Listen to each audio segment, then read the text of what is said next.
Sun travels வடமாகாணத்தில் சட்டபூர்வமான அனுமதியுடன் இயங்குகின்ற visa consultants and ticket agent. உங்கள் பெறுமதியான கடவுச்சீட்டுகள், ஆவணங்கள் போன்றவற்றுக்கு பாதுகாப்பான அனுமதி பெற்ற நிறுவனம் சன் டிராவல்ஸ்.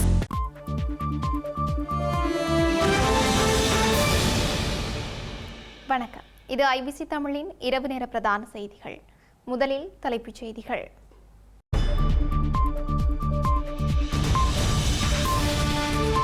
நிறைவடைந்த தமிழக சட்டசபை தேர்தல் 70%க்கும் அதிகமானோர் வாக்களிப்பு.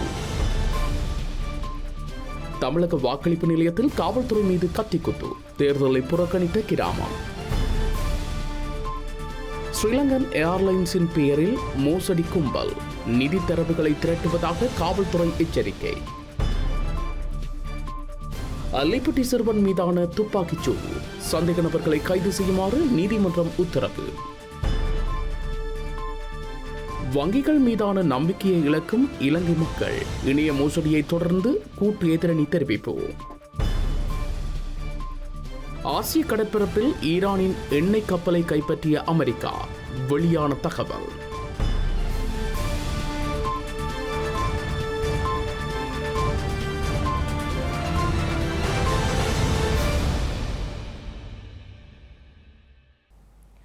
தொடர்பான விரிவான செய்திகள். இந்தியா உள்ளிட்ட உலக நாடுகளில் உள்ள தமிழ் மக்களிடையே பெரும் எதிர்பார்ப்பை ஏற்படுத்தியிருந்த தமிழக சட்டசபை தேர்தலின் வாக்குப்பதிவுகள் மாலை 6 மணியுடன் நிறைவடைந்துள்ளன. சட்டசபை தேர்தலில் 80% மக்கள் வாக்களித்த நிலையில் எதிர்வரும் 4ஆம் திகதி வாக்கெண்ணும் பணிகள் இடம்பெறவுள்ளன. தமிழகத்தில் உள்ள 234 தொகுதிகளிலும் இன்று சட்டசபை தேர்தலுக்கான வாக்குப்பதிவு காலை 7 மணி முதல் ஆரம்பமான நிலையில் மாலை 6 மணியுடன் நிறைவடைந்துள்ளன. 5.73 கோடி மக்கள் வாக்களிக்க தகுதி பெற்ற நிலையில் மாநிலம் முழுவதும் 33,133 இடங்களில் 75,064 வாக்குச்சாவடிகள் அமைக்கப்பட்டிருந்தன. 234 தொகுதிகளில் 4,023 வேட்பாளர்கள் போட்டியிட்டிருந்தனர். திமுக, அதிமுக, தாவேகா, நாம் தமிழர் கட்சி என 4 முனை போட்டி நிலவிய நிலையில் மக்கள் ஆர்வத்துடன் வாக்களித்திருந்தனர். சிறு சிறு வன்முறை சம்பவங்கள் இடம்பெற்ற போதிலும் எந்தவித குழப்பங்களும் இன்றி மக்களும் அரசியல் பிரதிநிதிகளும் தமது வாக்குகளை பதிவு செய்திருந்தனர். அந்த வகையில் தமிழகம் முழுவதும் மாலை 3 மணி வரை 70% வாக்குப்பதிவு பதிவாகியிருந்தது. தமிழகத்தில் சட்டமன்ற தேர்தல் வாக்குப்பதிவு சுமூகமாக இடம்பெற்று வருகின்ற போதும் ஒரு சில பகுதிகளில் குழப்ப நிலைகளும் வன்முறை சம்பவங்களும் பதிவாகியுள்ளன. புதுக்கோட்டை மாவட்டத்தில் தமது கிராம மக்கள் எதிர்நோக்கும் பிரச்சினைக்கு தீர்வு கிடைக்கவில்லை என்று தெரிவித்து ஒரு கிராமமே தேர்தலை புறக்கணித்துள்ளனர். மயிலாடுதுறை பகுதியில் தேர்தல் பணியில் ஈடுபட்டு இருந்த தலைமை காவல்துறையினர் மீது கத்திக்குத்து தாக்குதல் மேற்கொள்ளப்பட்டுள்ளது. புதுக்கோட்டை மாவட்டம் வேங்கை வயல் கிராம மக்கள் குடிநீர் தொட்டியில் மலம் கலந்த விவகாரத்தில் நீதி கிடைக்கவில்லை என குற்றம் சாட்டி தேர்தலை புறக்கணித்துள்ளனர். பட்டியலின சமூக மக்கள் தேர்தலை புறக்கணித்ததால் வாக்குச்சாவடி மையங்கள் வெறிச்சோடி காணப்பட்டுள்ளன. மயிலாப்பூர் தொகுதிக்குட்பட்ட ஆழ்வார்பேட்டை தூய பிரான்சிஸ் பள்ளி வாக்குப்பதிவு மையத்தில் அடையாள அட்டை இல்லாமலேயே பலரை வாக்களிக்க அனுமதித்ததாக தெரிவித்து பாஜகவினர் எதிர்ப்பு தெரிவித்துள்ளனர். இதனால் திமுகவினரும் பாஜகவினரும் வாக்குவாதத்தில் ஈடுபட்டுள்ளனர். வேலூர் ஆற்றக்காடு சாலையில் உள்ள கோடியடி குப்புசாமி பள்ளி வாக்குச்சாவடியில் உள்ள வாக்காளர்கள் வெளிநாட்டில் இருப்பதாக கூறப்படும் நிலையில் அவரது வாக்கை திமுகவினர் செலுத்தியதாக கூறி தாவேகாவினர் எதிர்ப்பு தெரிவித்துள்ளனர். இதனால் வாக்குச்சாவடிக்கு வெளியே நின்றிருந்த தாவேகா கட்சி நிர்வாகிகளுக்கும் திமுகவினருக்கும் இடையே தகராறு ஏற்பட்டுள்ளது. மதுரை அலங்காநல்லூரில் வாக்குப்பதிவு இயந்திரத்தில் கோளாறு ஏற்பட்டதால் 2 மணி நேரத்துக்கு மேலாக மக்கள் காத்திருந்துள்ளனர். இதனால் மக்களுக்கும் காவல்துறையினருக்கும் இடையே வாக்குவாதம் ஏற்பட்டுள்ளது. கொடைக்கானலில் வாக்குச்சாவடி மையத்தில் திமுகவினர் பணம் விநியோகித்ததாக முறைப்பாடும் பதிவு செய்யப்பட்டுள்ளது. ஈரோடு மேற்கு தொகுதியில் திமுக நிர்வாகி அலுவலகத்தில் இருந்த பெருமளவான பணம் பறிமுதல் செய்யப்பட்டுள்ளது. மயிலாடுதுறை பொறையார் ஜமாலியா நடுநிலை பள்ளியில் வாக்குப்பதிவு நடைபெற்று வரும் நிலையில் அங்கு பணியில் ஈடுபட்டிருந்த தலைமை காவல்துறையினர் மீது கத்திக்குத்து தாக்குதல் மேற்கொள்ளப்பட்டுள்ளது. திருப்பத்தூரில் வாக்களிப்பதை காணொலி எடுத்து சமூக வலைதளத்தில் வெளியிட்ட தாவேகா ஆதரவாளர் கைது செய்யப்பட்டுள்ளார். தமிழகத்தின் மிகப்பெரிய ஜனநாயக திருவிழா என்ற விழிப்புடன் 17வது சட்டப்பேரவைக்கான தேர்தல் வாக்களிப்பு விறுவிறுப்பாக நடைபெற்று முடிந்த நிலையில் நடிகர் அஜித் வாக்களித்த பின்னர் மாற்றம் தேவையில்லை என்று சொன்னதான கருத்துக்கு அவரது மேலாளரான சுரேஷ் சந்திரா விளக்கம் அளித்துள்ளார். வாக்களிப்புக்கு பின்னர் நடிகர் அஜித் மாற்றம் தேவையில்லை என செய்தியாளர்களிடம் சொன்னதான கருத்து திமுகவுக்கு ஆதரவானதாக நோக்கப்பட்ட நிலையில் இது ஒரு தவறான திரிவு கருத்து என அவரது மேலாளரான சுரேஷ் சந்திரா விளக்கமளித்துள்ளார். வாக்களித்த பிறகு செய்தியாளர்களை சந்தித்த போது தன்னிடம் இப்போது பேட்டி எடுக்க தேவையில்லை என்ற அர்த்தத்தில் தான் தேவையில்லை என அவர் ஆங்கிலத்தில் சொன்ன கருத்துதான் குறித்த தொலைக்காட்சி ஒன்றால் மாற்றம் தேவையில்லை என அஜித் சொன்னதாக தவறான செய்தி வெளியிடப்பட்டதாகவும் அஜித் தரப்பு விளக்கமளித்துள்ளது. ஸ்ரீலங்காவின் தேசிய விமான சேவை நிறுவனமான ஸ்ரீலங்கன் ஏர்லைன்ஸின் ஊழியர்களாக தம்மை போலியாக அடையாளப்படுத்தி மக்களின் நிதி தரவுகளை திருடும் மோசடிக்காரர்கள் கும்பல் குறித்து ஸ்ரீலங்கா காவல்துறை மக்களுக்கு அவசர எச்சரிக்கையை வெளியிட்டுள்ளது. குறித்த மோசடிக்காரர்கள் சமூக வலைதள செயலியான வாட்ஸ்அப் அழைப்புகள் மூலமாக தொடர்பு கொள்ளும் போது தம்மை சட்டபூர்வமானவர்களாக காட்ட விமான நிறுவனத்தின் பெயர், சின்னம் மற்றும் அடையாளத்தை பயன்படுத்துவதால் மக்கள் இந்த மோசடியில் சிக்கிவிடுகிறார்கள். குறித்த மோசடியாளர்கள் தமது ஏமாற்று தந்திரங்களை போலி பயணச்சீட்டுக்கான உதவி அல்லது பயணச்சீட்டுக்குரிய பணத்தை திரும்பப் பெறுவதற்கான உதவிகளை வழங்குவதாக கூறி 3ஆம் தரப்பு செயலிகளை பதிவிறக்கம் செய்ய வைத்து ஏமாற்றப்படுகிறார்கள். வாடிக்கையாளர்களுக்கு நம்பிக்கை தரும் வகையில் பேசும் இந்த மோசடிக்காரர்கள் வங்கி தரவுகள் அல்லது கடன் அட்டை விவரங்கள் பெற்று மோசடிகளை செய்வதால் இந்த விடயத்தில் காவல்துறை புதிய எச்சரிக்கைகளை விடுத்துள்ளது. ஸ்ரீலங்கா நிதியமைச்சின் வெளிநாட்டு வளங்கள் திணைக்களத்தின் கணனி முறைமைக்குள் ஊடுருவி இணைய மோசடியாளர்களால் திருடப்பட்டுள்ள பணத்தினை மீள பெற்றுக்கொள்ள முயற்சிப்பதாக திரைசேரி செயலாளர் ஹர்ஷன சூரிய பெரும தெரிவித்துள்ளார்.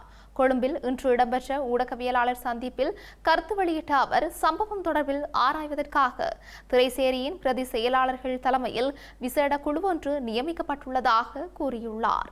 ஆஸ்திரேலிய ஏற்றுமதி நிதி முகவர் நிலையத்திற்கும் திரைசேரிக்கும் இடையே நிதி கொடுக்கல் வாங்கல்களின் போது மின்னஞ்சல் மூலம் பரிமாற்றப்பட்ட தகவல்களை இணைய ஊடுருவிகள் இடைமறைத்து $2.5 மில்லியன் மாற்றியமைக்கப்பட்டமை கண்டறியப்பட்டுள்ளது. இந்த திருட்டுச் சம்பவம் தொடர்பாக சட்ட அமுலாக்க பிரிவினரிடமும் ஏனைய சம்பந்தப்பட்ட நிறுவனங்களுக்கும் முறைப்பாடுகள் செய்யப்பட்டுள்ளதாக திரைசேரி செயலாளர் ஹர்ஷன சூரிய பெரும தெரிவித்தார். இணைய குற்றவாளிகளால் திருடப்பட்ட $2.5 மில்லியன் மீண்டும் பெற்றுக்கொள்ள முயற்சிப்பதாக ஹர்ஷன சூரிய பெரும தெரிவித்துள்ளார். இணைய குற்றவாளிகள் மின்னஞ்சல் ஊடாக அமைச்சின் இணைய கட்டமைப்புக்குள் நுழைந்துள்ளதாகவும் இதுகுறித்து ஆஸ்திரேலிய தூதுவர் மற்றும் கடன் வழங்குநர்களுக்கு அறிவிக்கப்பட்டுள்ளதாகவும் தெரிவித்தார். கடந்த ஜனவரி மாதத்தில் இணைய குற்றவாளிகள் ஸ்ரீலங்கா நிதியமைச்சின் வெளிநாட்டு வளங்கள் திணைக்களத்தின் கணனி முறைமைக்குள் நுழைய முயற்சித்தமையை அறிந்து கொண்டதாகவும் குறிப்பிட்டுள்ளார்.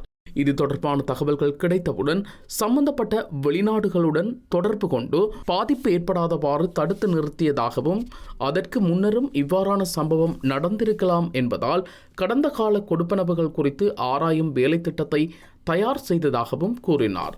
இதன்போது கடந்த ஜனவரி மாதத்திலும் ஒரு கொடுப்பனவின் போது இணைய குற்றவாளிகளின் ஊடுருவல் செயற்பாடு இடம்பெற்றுள்ளமை கண்டறியப்பட்டுள்ளதாகவும் குறிப்பிட்டார். இதேவேளை ஆஸ்திரேலிய அரசாங்கத்திற்கு வழங்க வேண்டிய கொடுப்பனவுகளில் நிலவும் முறைகேடுகள் குறித்து ஸ்ரீலங்கா அதிகாரிகள் விசாரணை நடத்தி வருவதுடன் இது தொடர்பாக இரு நாடுகளின் அதிகாரிகளும் தொடர்ந்து பணியாற்றி வருவதாக இலங்கையில் உள்ள ஆஸ்திரேலிய உயர்ஸ்தானிகர் ஆலயம் தெரிவித்துள்ளது. அத்துடன் இலங்கையின் கடன் நிலைத்தன்மையை மீட்டெடுப்பதற்கான ஆதரவை ஆஸ்திரேலியா மீண்டும் உறுதிப்படுத்தியுள்ளதாக ஆஸ்திரேலிய உயர்ஸ்தானிகர் ஆலயம் மேலும் தெரிவித்துள்ளது. இந்த நிலையில் $2.5 மில்லியன் நிதி இணைய மோசடியாளர்களினால் திருடப்பட்டமை காரணமாக இலங்கை மக்கள் வங்கிகள் மீதான நம்பிக்கையை இழக்கும் நிலை ஏற்பட்டுள்ளதாக கூட்டு எதிர்க்கட்சி இன்று தெரிவித்துள்ளது. ஈஸ்டர் குண்டுவெடிப்புகள் குறித்த சதிகளை வெளிப்படுத்திய ஹன்ஷீர் ஆசாத் மௌலானா இதுவரை சுவிட்சர்லாந்தில் இருப்பதாக கருதப்பட்ட நிலையில் ஸ்ரீலங்காவின் மேலதிக சட்டமா அதிபர் திலீப பீரிஸ் நேற்று அவர் பிரான்சில் இருப்பதாக கூறியவை உற்றுநோக்கலுக்கு உள்ளாகியுள்ளது. இலங்கையில் முன்னர் ராஜபக்ச அதிகார மையத்தின் கிழக்கு முகமை முகங்களில் ஒன்றாக இருந்து வரும் ஈஸ்டர் குண்டுவெடிப்புகள் குறித்த சதிகளை வெளிப்படுத்தியவருமான ஹன்சீர் அசாத் மௌலானா தற்போது பிரான்சில் இருப்பதனால் பிரான்ஸ் காவல்துறையின் உதவியுடன் அவரிடம் வாக்குமூலங்கள் பெறப்படும் என ஸ்ரீலங்காவின் மேலதிக சட்ட அதிபர் திலீப பீரிஸ் நேற்று நீதிமன்றத்தில் தெரிவித்துள்ளார். ஆசாத் மௌலானா இதுவரை சுவிட்சர்லாந்தில் இருப்பதாக கருதப்பட்ட நிலையில் அவர் தற்போது பிரான்சில் இருப்பதாக குறிப்பிடப்படும் நிலையில் எப்போது அவர் இடம் மாறினார் என்பது தெரியவரவில்லை. இந்த நிலையில் ஆசாத் மௌலானா ஐரோப்பாவில் அரசியல் தஞ்சம் பெறுவதற்காகவே இவ்வாறான பொய்களை கூறுவதாகவும் சுரேஷ் சாலை தரப்பு நீதிமன்றத்தில் குற்றம் சாட்டியுள்ளது. யாழ்ப்பாணம் அலைப்பெட்டியில் காவல்துறையினர் மேற்கொண்ட துப்பாக்கி பிரயோகத்தில் சிறுவன் ஒருவர் உயிரிழந்த சம்பவத்துடன் தொடர்புடைய சந்தேக நபர்களை கைது செய்து நீதிமன்றில் முற்படுத்துமாறு ஊர்காவல்துறை நீதிமன்ற நீதவான் அனீபா ரஜீப் மத்திய குற்றப்புலனாய்வு பிரிவினருக்கு உத்தரவிட்டுள்ளார். யாழ்ப்பாணம் அல்லைப்பட்டி பகுதியில் கடந்த பிப்ரவரி மாதம் 10ஆம் தேதி கடமையில் இருந்த காவல்துறை உத்தியோகஸ்தர்களின் கட்டளையை மீறி வாகனத்தை செலுத்தியதைத் தொடர்ந்து காவல்துறையினர் மேற்கொண்ட துப்பாக்கிச் சூட்டில் 17 வயது சிறுவனான அருள் பயஸ் உயிரிழந்தார். குறித்த சம்பவம் தொடர்பிலான வழக்கு விசாரணைகள் நேற்றைய தினம் புதன்கிழமை ஊர்காவல்துறை நீதவான் நீதிமன்றில் விசாரணைக்கு எடுத்துக் கொள்ளப்பட்டது. இதன்போது கடந்த வழக்கு தவணையில் குறித்த சம்பவம் தொடர்பில் கொழும்பு குற்றப்புலனாய்வு பிரிவினர் விசாரணைகளை முன்னெடுக்க வேண்டும் என பாதிக்கப்பட்டவர் நலன் சார்ந்து மன்றில் முன்னிலையான சட்டத்தரணிகள் விண்ணப்பம் செய்தனர். இதனையடுத்து நீதிமன்ற விசாரணைகளை குற்றப்புலனாய்வு பிரிவினருக்கு மாற்றுமாறு காவல்துறை அதிபருக்கு உத்தரவிட்டிருந்தது. இந்த நிலையில் குற்றப்புலனாய்வு பிரிவினர் பல வழக்குகள் தொடர்பிலான விசாரணைகளை முன்னெடுப்பதனால் கடும் வேலைப்பளு காரணமாக வழக்கு விசாரணைகளை மத்திய குற்றப்புலனாய்வு பணியகத்திற்கு பாரப்படுத்துவதாக கடந்த 7ஆம் தேதி இடப்பட்ட கடிதம் ஊடாக மன்றுக்கு ஸ்ரீலங்கா காவல்துறை அதிபர் அறிவித்திருந்தார். அதனைத் தொடர்ந்து மத்திய குற்றப்புலனாய்வு பணியகம் வழக்கினை பாரமெடுத்து விசாரணைகளை ஆரம்பித்துள்ளது. இந்த நிலையில் நேற்றைய வழக்கு விசாரணையின் போது மத்திய குற்றப்புலனாய்வு பணியக அதிகாரிகள் மன்றில் முன்னிலையாகி ஊர்காவல்துறை காவல்துறையினரின் குறிப்பேடுகள், விசாரணை அறிக்கைகள், சம்பவத்திற்கு பயன்படுத்தப்பட்ட துப்பாக்கிகள் என்பவற்றை தாம் பாரமெடுத்துள்ளதாகவும் நீதிச்சேவை ஆணைக்குழுவின் சுற்றறிக்கைக்கு அமைவாக துப்பாக்கிகளை யாழ்ப்பாண தலைமை காவல் நிலையத்தில் பாதுகாப்பாக ஒப்படைக்கப்பட்டுள்ளதாகவும் மன்றில் தெரிவித்தனர். அதனையடுத்து சந்தேக நபர்களை விரைவாக கைது செய்து மன்றில் முற்படுத்துமாறு உத்தரவிடப்பட்டது. அத்துடன் வழக்கின் எதிர்வரும் மே மாதம் 22ஆம் தேதிக்கு ஒத்திவைக்கப்பட்டுள்ளது. கிரிஸ் நிறுவனத்துடனான கொடுக்கல் வாங்கல் தொடர்பில் நாடாளுமன்ற உறுப்பினர் நாமல் ராஜபக்சவிற்கு எதிராக தாக்கல் செய்யப்பட்டுள்ள வழக்கை எதிர்வரும் மே மாதம் 29ஆம் தேதி மீண்டும் விசாரணைக்கு எடுத்துக்கொள்ள கொழும்பு மேல் நீதிமன்றம் தீர்மானித்துள்ளது. இலங்கையில் ரக்பி விளையாட்டை மேம்படுத்துவதாக கூறி இந்தியாவின் கிரிஸ் நிறுவனத்திடமிருந்து 70 மில்லியன் ரூபாவை பெற்றுக்கொண்டு நம்பிக்கை துரோகம் இழைத்ததாக குற்றம் சுமத்தி சட்டமா அதிபரினால் நாமல் ராஜபக்சவுக்கு எதிராக இந்த வழக்கு தாக்கல் செய்யப்பட்டுள்ளது. குறித்த வழக்கானது இன்று வியாழக்கிழமை கொழும்பு மேல் நீதிமன்ற நீதிபதி நதி அபர்ணா சுவாந்துருகோடம் முன்னிலையில் விசாரணைக்கு எடுத்துக் கொள்ளப்பட்டது. இதன்போது பிரதிவாதியான நாடாளுமன்ற உறுப்பினர் நாமல் ராஜபக்ச நீதிமன்றத்தில் முன்னிலையாகியிருந்தார். இருதரப்பு விசாரணைகளின் பின்னர் வழக்கை மே 29ஆம் தேதிக்கு ஒத்திவைத்து நீதிபதி உத்தரவிட்டுள்ளார்.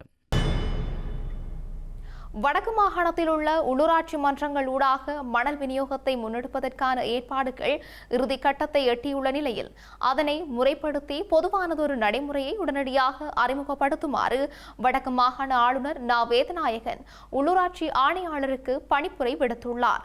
வடமாகாண ஆளுநர் செயலகத்தில் இன்று இடம்பெற்ற கூட்டத்திலேயே இவ்வாறு பணிப்புரை விடுத்துள்ளார். வடக்கு மாகாண நிதியும் திட்டமிடலும் சட்டமும் ஒழுங்கும் காணி மின்சக்தி வீடமைப்பு நிர்மாணமும் சுற்றுலா உள்ளூராட்சி மாகாண நிர்வாகம் கிராம அபிவிருத்தி வீதி அபிவிருத்தி மோட்டார் போக்குவரத்து மற்றும் போக்குவரத்து ஆகிய அமைச்சின் கீழ் இயங்கும் திணைக்களங்களின் முன்னேற்ற மீளாய்வு கூட்டம் ஆளுநர் தலைமையில் இன்று காலை ஆளுநர் செயலகத்தில் நடைபெற்றது. உள்ளூராட்சி மன்றங்கள் மற்றும் மாகாண திரைசேரிக்கான நிதி வருவாயை அதிகரிக்கும் வகையில் புதிய பொறிமுறைகள் அவசியம் என வடக்கு மாகாண ஆளுநர் தெரிவித்துள்ளார். உள்ளூராட்சி மன்றங்களுக்கு சொந்தமான கடைகளை பெற்றுக்கொண்ட உரிமையாளர்கள் தொடர்பான குழப்பங்களை தீர்க்க விசேட குழுவொன்றை அமைத்து ஆராய்ந்து உரிய சட்ட நடவடிக்கை எடுக்கப்படும் என குறிப்பிட்டுள்ளார். அதே நேரம் வடக்கு மாகாணத்தில் லன்சீட் கட்டுப்பாட்டு விவகாரத்தில் எட்டப்பட்டுள்ள முன்னேற்றத்தை தொடர்ந்து தக்க வைக்க வேண்டும் எனவும் குறிப்பிட்டுள்ளார்.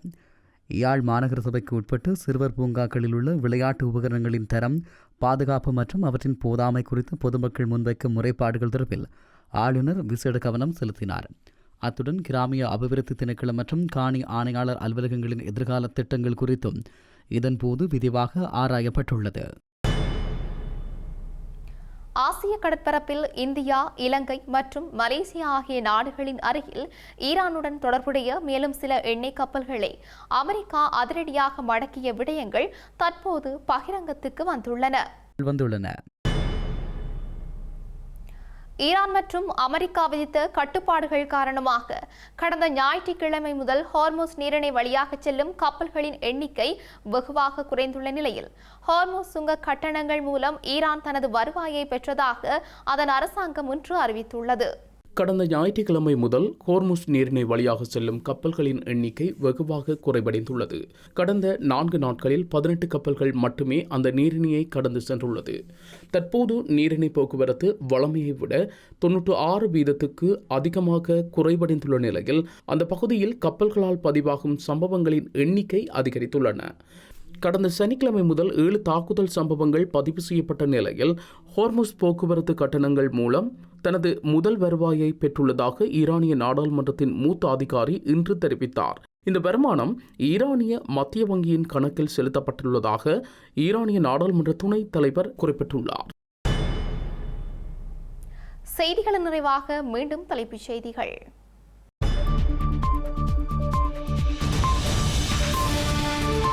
நிறைவடைந்த தமிழக சட்டசபை தேர்தல் 70%க்கும் அதிகமானோர் வாக்களிப்பு. தமிழக வாக்களிப்பு நிலையத்தில் காவல்துறை மீது கத்திக்குத்து, தேர்தலை புறக்கணித்த கிராமம். ஸ்ரீலங்கன் ஏர்லைன்ஸின் பெயரில் மோசடி கும்பல், நிதி தரவுகளை திரட்டுவதாக காவல்துறை எச்சரிக்கை. அல்லிப்பட்டி சிறுவன் மீதான துப்பாக்கிச்சூடு, சந்தேக நபர்களை கைது செய்யுமாறு நீதிமன்றம் உத்தரவு. வங்கிகள் மீதான நம்பிக்கையை இழக்கும் இலங்கை மக்கள், இணைய மோசடியை தொடர்ந்து கூட்டு எதிரணி தெரிவிப்பு. ஆசிய கடற்பரப்பில் ஈரானின் எண்ணெய் கப்பலை கைப்பற்றிய அமெரிக்கா, வெளியான தகவல்.